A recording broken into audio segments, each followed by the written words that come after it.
This is Democracy, a podcast about the people of the United States. A podcast about citizenship. About engaging with politics and the world around you. A podcast about educating yourself on today's important issues. And how to have a voice in what happens next. Welcome to our new episode of This is Democracy. Today we're going to talk about the obvious issue, the issue that's in many ways dominating the news. It's clearly not the only important issue, nor the most important issue, but certainly an issue that marks a change in the historical trajectory of our country, and so it seems. This is the indictment of former President Donald Trump. Our topic today is presidential lawbreaking. To what extent has this been a historical phenomenon before?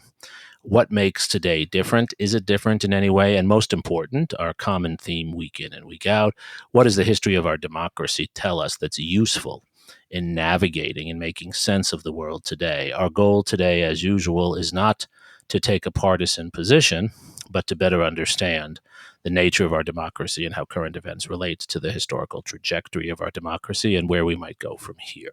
We're joined by a good friend and I think one of the most important people in the entire world writing on the presidency, someone who has covered issues close to the present and far from the present, and someone who thinks, breathes, eats presidential politics and presidential history. This is our friend, the great historian, Jeffrey Engel. Jeffrey, thanks for joining us. Oh, it's my pleasure, but you forgot to say, did you say drinks presidential history? Because that's the most important part. Yeah, I think I did, but you were right to say I should underline that. Yeah, seriously. Jeffrey is a professor of history at Southern Methodist University, where he's the founding director of the Center for Presidential History. So when I say this man lives presidential history, he lives presidential history. He's the author and editor of at least 10 books. I have lost count. I counted 10 on my bookshelves, but it's possible that I actually did miss one of his tomes. I actually have more than 10 because I have double copies of a few of them. But I counted 10 different titles. Here are my favorites. And Jeffrey will know why these are my favorites. Still my favorite might be Cold War at 30,000 Feet, the Anglo-American Fight for Aviation Supremacy, which was Jeffrey's dissertation, his first book, an award-winning book. I also highly recommend his book on impeachment, which is actually an edited volume, but he has a very important piece in there on the current controversies around the current former president and then president who was impeached twice, as well as other authors who talk about the history of impeachment of presidents. And then his really, I think, seminal recent book on George H.W. Bush, When the World Seemed New, George H.W. Bush and the End of the Cold War. If you want to read one book that will tell you all you need to know about George H.W. Bush, that is the book to read. And Jeff has written many op-ed pieces and various other articles on the presidency. He's often interviewed on these issues. So we have a lot to talk about today. Before we get to our discussion with Professor Engel, we have, of course, Mr. Zachary's scene-setting poem. What's the title of your poem today, Zachary? Some messes can only be cleaned up with time. Ah, nice. That sounds like an excuse not to clean up a mess you've made at home. Well, I think time here is more like time served. Okay. Okay. Well, let's hear it, Maestro, please. When Capone went to jail, they caught him like a snail, not with a knife, but with a stick, not for loss of life, but in a counting trick. And so for sleeping with not his wife, and paying her not to blow the fife, the great dictator wannabe will be felled like an old tree. A proverb was once heard to say that the crimes of tomorrow will be sinned today. Today some janitor shall look up from his mop to see arrive another trail of slop across his carpet, brown, not red, to poke out from bulbous neck in orange head. And though the courthouse marble must always shine, and there has been and shall be no smile so fine as when that man mops up his line of slime, remember, some messes can only be cleaned up with time. Nicely done. I love it. I love Nicely the irony. done, sir. Zachary, what's your poem about? My poem is about how sometimes our justice system can appear to work slowly or imperfectly, and it certainly does. But also, I think what this moment teaches us is that the swift hand of justice, if you will, does come in one form or another, and that moment is actually a moment of triumph for democracy, and not a moment of peril, or it shouldn't be, at least. Well said. Jeffrey, do you agree? I do. I think that's actually a really, really important point. I've been really thinking about how, despite all the gnashing of teeth and renting of clothes we've had over the last several days, weeks, years, months of President Trump, there's also a positive message that the legal system is functioning, albeit, to Zachary's point, it may take time. And what do you say to those who would argue that doing this to a former president harms the presidency? I actually think that I'm going to go glass half full on this one. I'm more and more impressed that this is, while, obviously a troubling, if not sad day for Americans, that any president should be so, not only so charged, but also so embarrassed the nation. But more importantly, this is a positive moment that really demonstrates that it is true, that thing that we have always said, that no man in this country is above the law, even the President of the United States. I mean, the Justice Department has for a long time been hesitant, and certainly the federal Justice Department in particular, hesitant, of course, to take this step of indicting a current sitting or former president. But at the same time, we've really never had cause in the same way to indict a president. And so the fact that President Trump has himself crossed this Rubicon is sad, is distressing, is upsetting, by me, which I mean crossing the Rubicon of committing a crime. Although, let me stress, in this country, we're innocent until proven guilty. But the Rubicon is not that the DA has acted. That's actually a reversion to the mean of our country living up to its best principles, that no man is above the law. And do you think, Jeff, that this is what the founders would have intended? They, of course, witnessed, some of them, Aaron Burr, a vice president, being indicted, right? That's a really interesting question, because the founders actually did discuss at the Constitutional Convention, when they were having their broad discussion over the question of impeachment. They actually discussed, well, what should we do if a person lies to get office, which of course is what the basis of the charge here is for President Trump. Obviously he has other charges coming down the pike, federal charges, election charges, but the one we're talking about here in this indictment is for basically lying in order to cover up something that would have presumably embarrassed him and diminished his electoral chances. So the founders actually discussed this question, and they said quite explicitly, well, if that's the case, there are two remedies. The first is impeachment. Well, this didn't come up necessarily in time or with the political will to do anything when the president was in office. So they still could impeach after leaving office, as we've already seen. But the second is they think that the remedy should really come through the voters. That is to say, the voters should not elect this person again once they find out. But then there's a third caveat to all this, which is to remember that even an impeached and found guilty president can then be subject to criminal prosecution for anything that he or she did in office. Essentially, the impeachment part of the process is just about removing the person from the office. But the Constitution is very, very clear that any crime that is committed while in the office is something that you will have to answer for, that no man is above the law, even the one who's in charge at the time. Right. There's no hint of any immunity attached to the presidency from criminal prosecution, particularly at the state level, right? No, none whatsoever. And the founders, of course, would have had a much different thought process about how they conceived of state versus federal. But there was no discussion whatsoever that being president of the United States or being a federal official would somehow immunize you from whatever a state might wish to do to you. Why do you think it is that we haven't seen a moment like this in our hundreds of years of history and existence as a democracy? We've certainly had moments when the behavior of the presidents, or at least the behavior of the presidency, rose to the level of criminal behavior, and potentially could have been open for prosecution by state courts or federal courts.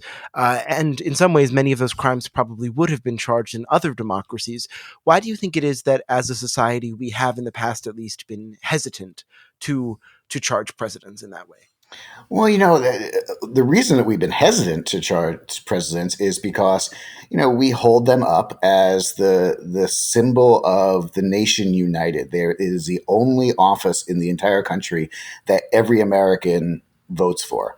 And so, by and large, throughout our history, people have accepted the results of the elections, and whether you agree with that person or not, they would still claim them as a president. So, which is the same reason, to be honest, that we celebrate or mourn presidents when they pass away, almost as though they were royalty, because they are the nearest thing that we have to a sovereign. So to impugn the sovereign, to bring the sovereign up on charges, is historically in Western culture a really, really big deal. So we don't want to do it. But I think there are actually three reasons historically why it hasn't happened. The first is we've been largely lucky. Most of the people who have been in office have been relatively straight shooters, and the crimes or the difficulties that they have encountered legally have largely been ones that historians would need to debate, whether or not it was right for James Polk to go to war, whether it was not right for George W. Bush to go to war, whether it was right for Herbert Hoover to take his money out of the bank after he told Americans, keep your money in the bank. Those kinds of questions are rare overall. The second thing is, frankly, we are seeing just much, much more scrutiny on the president, on every public official, but the president in particular. And of course, Jeremy wrote the marvelous book to lay this out, The Impossible Presidency. One of the things that's difficult about the current president is that it is really 24/7, and there are really thousands upon thousands of people who are following and investigating the president all the time. And I think since Ronald Reagan in particular, we have seen any president that crossed the line get immediately or ultimately slapped back. Bill Clinton, great example. Obviously, Bill Clinton, in time, though he was investigated for Whitewater, that in time revealed something else illegal or inappropriate that he did. Same thing, I think, with President Trump. In time, the truth of misbehavior comes through and comes out. And that leads to the third reason I think that we're seeing this today and have not seen this before. And that's that we have a remarkably unrepentant president. We have a president who has never in his entire life, former president, said, I'm sorry, or I was wrong. Remember, he famously took no guilt for anything that happened in the coronavirus, even though he was in charge, et cetera, et cetera.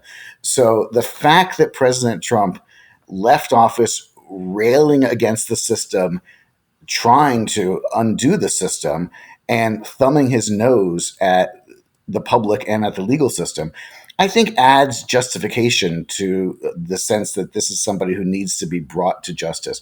I can't prove this, but I think it's a good thought experiment to say, what if President Trump had, like other presidents, gone off quietly into the night? I don't think there'd be nearly as much enthusiasm on the part of the district attorney, and certainly not on the part of the Justice Department, to prosecute him after leaving office. The fact that he continues to, again, thumb his nose, I think is a third vital reason why this is going on. Is it also possible, Jeff, just to add a fourth reason maybe, that we had certain norms of behavior, and that didn't mean we didn't have law breaking, but there were certain laws you didn't break, certain things you didn't do, and that maybe for a variety of reasons that we might talk about, in the last 30, 40, 50 years, some of those norms have broken down. Do you see some of that? If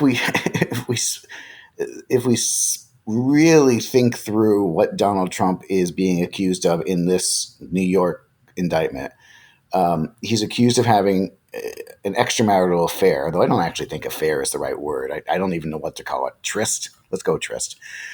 He's accused of having relations with somebody other than his wife. Well, he's certainly not the first president to do that. He's accused of using money to try to, keep his political viability around. He's certainly not the first president to do that. So I think that things have changed, not in presidential behavior per se, though I do think Trump, by being unrepentant, is exceptional. Even Richard Nixon was repentant at the end of the day. But I think more importantly, there's just a faster process to the world now, frankly, than there used to be. And I know it's kind of lame for historians to say that, because every generation thinks that their pace is moving faster than before. But I think we can demonstrably see it at this point, that, when President Polk did something, or when President Harrison did something, well, he didn't do much, or when President Lincoln did something, only with Lincoln could you possibly have said that people were going to find out about it throughout the country on the same day. Now people find out about it within 3 minutes and can do all their investigations from their legal office. So I think we shouldn't be surprised in some ways that the pace has increased the likelihood that people are going to question the norms. But I wonder also if just related to that, and building on your really important insight there, Jeff, if the amount of things the president is doing have increased, and the amount of power the president has increased, have we also seen more law breaking, and particularly, exceptionally more with Donald Trump, but perhaps with some recent presidents as well? I think of Iran-Contra as well, in addition to Watergate, which is the obvious example, the one I happen to be lecturing on to students today, actually, strangely enough. But, you think of that, you think of Watergate in the way, and you describe this to some extent in your book with George H.W. Bush, the way it ensnared to some extent two presidents, right? And then you have, as you already mentioned, Whitewater and various other issues with Bill Clinton. Has a more powerful presidency created, as one might expect, more opportunities and temptations to corruption? I think that's true, but, I think that temptation has always been there. What I think has really changed since George H.W. Bush, and this is qualitative, not quantitative, what I think has changed has been the vitriol of the opposition. That is to say, people dislike Lincoln, obviously, if you're in the South. People disliked FDR, obviously, if you were an economic royalist, if you will. But the way in which people genuinely hate Bill Clinton, and then other people genuinely hate George W. Bush, and then other people genuinely hate Barack Obama, and then Donald Trump, I think that's changed. I really do think that has changed, and not for the better, obviously. So it in a sense, it's not that presidential action has changed so much, but rather that the necessity of doing something to the person, either while they're in office or now after they're in office, is much greater than it used to be. If you will, it's a case of people allowing their hatred and their sense that the opposition is un-American and an enemy to override whatever remaining sense of national unity they may have had. It's a really interesting point that we've actually forgotten to some extent in the debate about Trump's current indictment, that he actually called for the prosecution and indictment of his predecessors, of Hillary Clinton, but also of Barack Obama. He's called for that on many occasions, which actually, to me as a historian, it's hard to find cases of presidents in the past who did that. That is actually a very, very good point. I had not considered that. I think that's actually really, really important. But there's also something else to point out that, and again, I feel like we have in some ways over the last week in particular, reversed the direction of causality that we should be concerned with, which is to say, we're asking, how did the district attorney come to do this? What does it mean that the district attorney did this? When what we really should be asking is, what does it mean that a person committed a crime in office? And my best example of that is the counterfactual, or the counter case, that Barack Obama had equally fervent enemies as Donald Trump. And as you point out, Barack Obama also had a leading contender for the White House yelling for him to be indicted. And it never happened. Why did it never happen? Well, the simplistic answer is, I think, the right one, because he never broke any laws, at least none that were prosecutable. I mean, you could make different questions about the laws of war and the war on terror, but that's a different realm than we're talking about here. That's in his behavior as president. So it is important to remember that one reason that we are having this discussion is that we have a law-breaking president or former president in this case, in a sense, until proven guilty. But I do want to add one more thing on this point, which is the example or the critique that Republicans in particular are coming up with now, which, by the way, is the exact same critique that Democrats had during the Clinton years, is that, oh my goodness, these guys were out to get him from the start. They were just following him like a hawk. They were just waiting to jump on any mistake he made. And it's not dissimilar, it seems to me, to when the police set up a speeding trap. When the police set up a speeding trap, you know what happens if you don't speed? You don't get caught. So yes, people are watching like a hawk. Yes, the police set up a speeding trap. But if you don't speed, you will not get caught. I realize that that's a bad example when we consider the racial politics of policing these days, but work with me on this one. So at the very least, I think it tells us that President Trump had to do something different because his predecessors, had they done something, would have been equally enthusiastically prosecuted by people throughout the Republican side. Right. You mentioned earlier the office, the informal role of former presidents in sort of shaping our national conscience. What do you think this moment says about the institution of the former president? What is the significance that this prosecution and this moment is occurring post presidency? What distinguishes it in that sense from the prosecutions which occurred during former President Trump's time in office? It's a great question, and I think it's important to remember we are in a bizarre time these days as presidential history goes, in terms of having so many former presidents. And up until very recently, we had George H.W. Bush as well. And of course, at least as we are taping this, President Carter is still with us. That's really unusual to have that many. First caveat, whenever we're discussing the presidents, it's important to remember that we have a very, very small sample size. So any one individual can screw up the data in any way. But the idea of having multiple post-presidents around who could get together and do things to demonstrate national unity was simply not possible before you had people living this long. So I think that's a critical element when we consider the concept of the ex-presidency. But I do think that this has changed things only in the sense that we've also never had an ex-president who didn't think that their role in politics was over.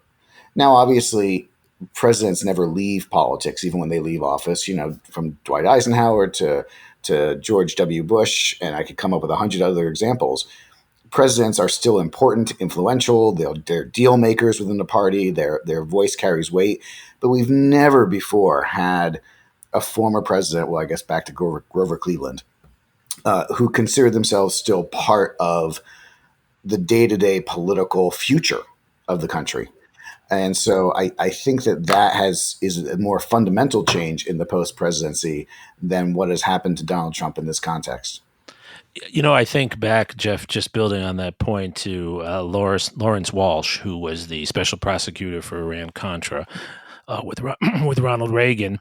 And he makes the point in his memoir, Walsh does, that they actually considered filing charges against the former president, Ronald Reagan, based on Iran-Contra, because they had found that he had perjured himself, or they alleged that he perjured himself, but that he was so old and losing his mental facilities that, and this is a choice prosecutors often make, is not to go after someone who's really at the end of their life. And I think one of the reasons, back to your earlier point, that we haven't had so many examples of what we're seeing with Donald Trump, of former presidents being prosecuted for crimes, is that a very large number of them, until recently, did not live very long after the presidency. And when they lived even when they lived after the presidency, they weren't seen as political players anymore. They were in retirement. Donald Trump, of course, is very different. I have to believe that if Donald Trump had first obviously accepted the results of the election in 2020, but then, done what presidents are expected to do, in the 20th century and 21st, which is gracefully leave office and cash in on memoirs and speaking tours and to raise money for their presidential libraries, that we would not be having this discussion. It's the fact that he kept himself as a current agent, if you will, that I think makes it really hard to avoid dealing with his legal past when he continues to have a political future. And I mean that not in the sense that the DA is trying to ruin his political future, but rather that the DA simply, can't ignore a person who refuses to be quiet.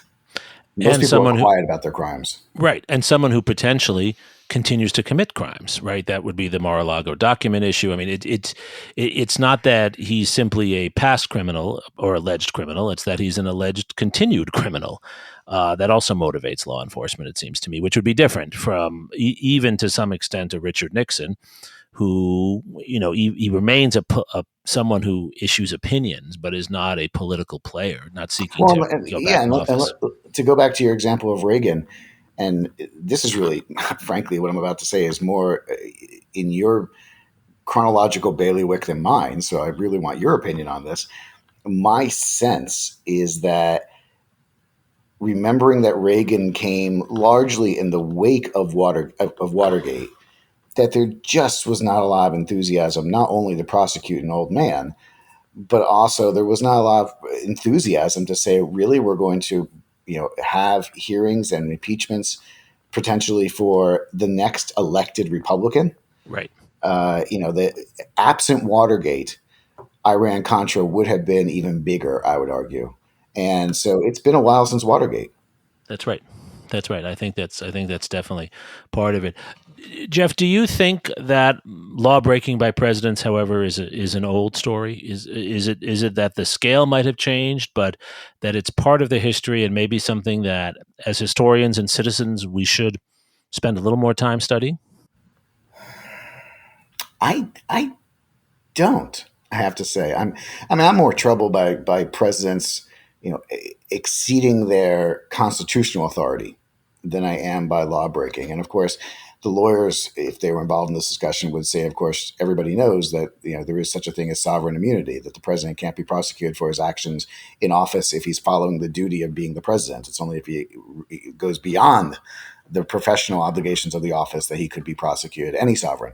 So I'm hard pressed to think of a lot of cases where there was a president who genuinely broke the law. And of course, as I say that, I'm thinking of examples now. But they're hard to prove. So, for example, Lyndon Johnson. Did Lyndon Johnson violate campaign finance law as it was at the time, however limited? And did he, ensure that dead people in Texas had the right to vote as long as they voted for him? Yeah, probably. Do we have as much definitive proof as a prosecutor would like? Probably not. And so I think we have a lot more examples of presidents who exceeded the authority of their office constitutionally than presidents who necessarily broke a particular statute. Right. I guess the question is, and I agree with you, I don't think we should replace, the lessons that we give on the Cuban Missile Crisis with discussions of Kennedy's law breaking, even though one could probably fill a lot of lectures with that. It'd be much more entertaining. It would be. Though the Cuban Missile Crisis has its entertainment value, as well as anyone. But I wonder, though, if there's a point to be made, not to degrade presidents, but a point about power and about the importance of a free press and the importance of recognizing that powerful people often do try to cut corners, sometimes with the best of intentions, sometimes for purely narcissistic reasons, and that what our system depends upon is an active effort to hold them accountable, while not at the same time necessarily denying them the ability to carry out their duties. Yes, but I'm also, I guess I'm more impressed by and large in the aggregate, again, small sample size, that most presidents actually did not cut too many corners, at least in their official actions. And certainly post World War II and 21st century presidents in particular. Again, I would go back to the point that they're being watched like hawks. And I'll give you two examples. The first is, you were very kind to mention my book on George H.W. Bush and the end of the Cold War. I have been asked frequently, okay, you spent 10 years in the archive. What secrets did you dig up? Like, what surprised you? What was shocking? And the answer is, I'm actually shocked that there was nothing shocking. I got a lot of different detail. I got a lot of nice quotes. I got a lot of nice memorandum that helped explain things.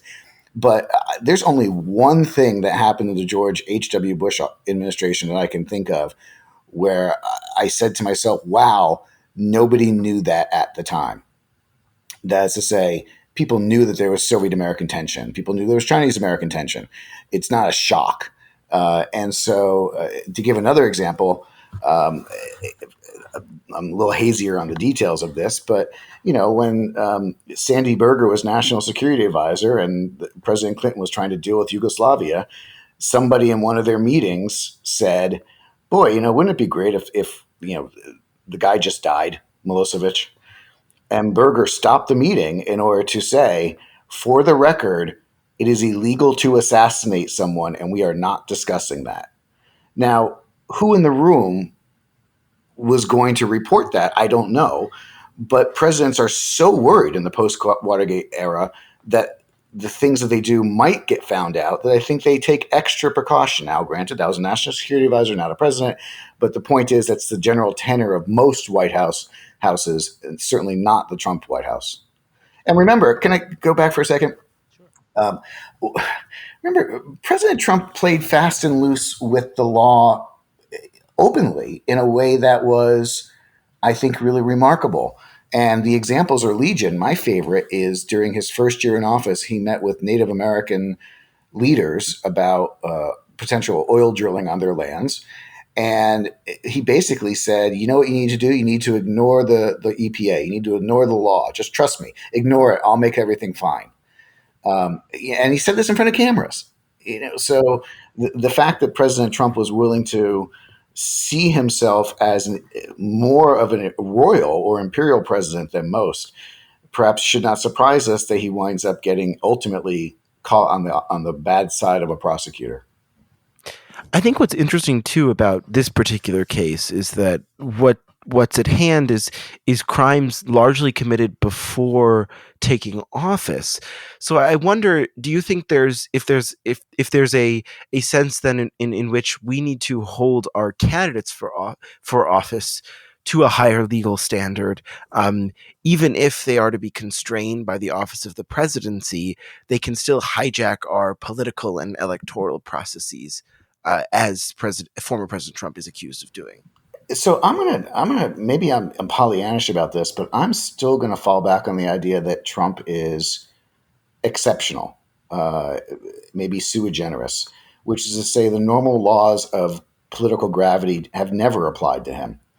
So previous presidents, if there was a whiff of corruption, if there was a whiff of impropriety, that previous presidential candidates, that was largely enough to scuttle their campaign or at least damage their campaign. Nothing ever damages Donald Trump's campaigns that we've seen, or at least he doesn't react in the same way as normal. So I'm not necessarily thinking we need to hold future presidents to a higher standard. I think what we need to do is hold future presidents to the regular standard, which is to say, when you find someone who's sleazy, see John Edwards, that should derail their election. See Gary Hart. People who commit scandals and crimes, often intertwined. That's usually the end of their presidency. Find me the scandal that did in Donald Trump. I've yet to find it. Right. Oh, it's very well said. Very well said. Jeff, as you know, we always like to close our podcast by doing what you and I like to do in the classroom and strive to do in our historical writing, which is to try to glean something useful from this historical perspective to help move beyond the headlines and see historical paths to the future that we're missing in our sometimes obsession with the details of the moment. what do you see particularly positive that might come of this for the presidency moving forward? I think it's remarkably simplistic but important, and maybe even a little corny. But I do think it's really important that we have a vivid demonstration here that we are a country of laws, and that no man or woman is above the law. By the same token, no man or woman should be below it. I don't think that we are setting ourselves up for a precedent that any president in the future will be indicted for the pettiest of things, because look how long it's taken to gather the evidence in this case. And of course, President Trump has, I think, more troubling cases coming down the line in terms of January 6th and the Georgia election. So it is comforting to me that there is still people in this country who are committed to the ideal that everyone should be held accountable before the law, and that he or she should be judged by a jury of their peers. And by the way, I because I'm Pollyannish about this and corny about this, I want to say one more time, as you and I are talking on April 4th, President Trump is an innocent man. Innocent until proven guilty is really important to remember in this context. If we want to hold people to the law, we have to also afford them the constitutional rights that they are due. Right, and built into what you just said so beautifully, Jeff, is the corollary, which is also that the presidency is not a monarchical institution, that presidents are citizens just like all of us, Yep. and that they're not to be treated differently, especially when they're running for office or out of office. It's interesting because many Americans, including Henry Kissinger, worried that Nixon's resignation would hurt the presidency and hurt the image of the presidency abroad. Many people have heard individuals say this, but I think the historical evidence is pretty clear. It actually strengthened the respect people had for the presidency abroad, because many, particularly living in authoritarian societies, looked and said, wow, in the United States, the people can force a president or encourage him to resign when he's broken the law or appears to have broken the law. We can't do that in our own society. That's a great point. And if what you're saying is right, and I think it is, reaffirming the rule of law sends a very important message, not just to ourselves, but to everyone around the world, to those living in China and Russia and elsewhere, that we care about that more than the power of an individual, right? If you really want to get philosophical about it, if we believe that the founders set up a system that would be a constant struggle for power, I don't like it when we talk about balance of power in Washington, because they were much more competitive in that. They really set up a system where each side should be always grasping for power. And if you think that there's problems with the federal judiciary at this point, it's Supreme Court becoming more politicized than ever. If you think that the Congress failed in its 2 attempts to rein in presidential misdeed by failing to impeach the president, I'm gratified that there are other elements of power in our society that have stepped up to try to counter malfeasance. Right. The states under our federalist system stepping in where the federal government has failed, perhaps, correct? Exactly. Zachary, what do you think? We need to come to you on this now. I mean, you're part of a large number of young people watching all this happen in real time. Does this moment, as Jeffrey and I have been sort of implying, does it sort of encourage a return to an emphasis on the rule of law, or does it encourage more cynicism, or how do you think about this?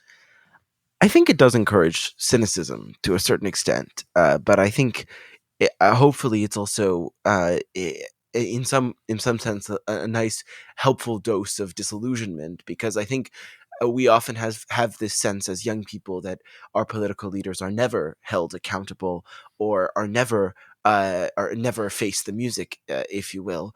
And I think that this moment, even if former President Trump is not convicted of what he is accused, I think this moment where the allegations are to be held and tried in a court of law, I think this moment will hopefully, while also reinforcing our own cynicism and cynical understanding of our own leaders, hopefully reinforce the importance of maintaining a system which, at the best of times, is able to hold leaders who commit acts of misconduct accountable. I love it. I love it. You're basically saying that it might reinforce our cynicism about the individuals in power, but also reinforce our sense of possibility and hope in the system, that the system can be better than the individuals, which is, I think, exactly how the Federalist Papers are written, right? I mean, I think it's Madison who says if men were angels, we wouldn't need government. I was just thinking about that quote. That's exactly right. We as historians, we come to the same documents all the time. We'll really only have 7 points. Oh gosh, this has been a really helpful and insightful discussion. Professor Jeffrey Engel, thank you so much for sharing your wisdom. I want to encourage all of our listeners to read your works. Thank you so much for being with us. Well, thank you guys for doing a wonderful podcast and a good service for democracy. We are trying. We're all doing our part, and we're fortunate that you have your center and all the great work you do at SMU. Zachary, thank you for your humorous, insightful, and provocative poem, as always. And thank you most of all to our loyal listeners for joining us for this week of This Is Democracy.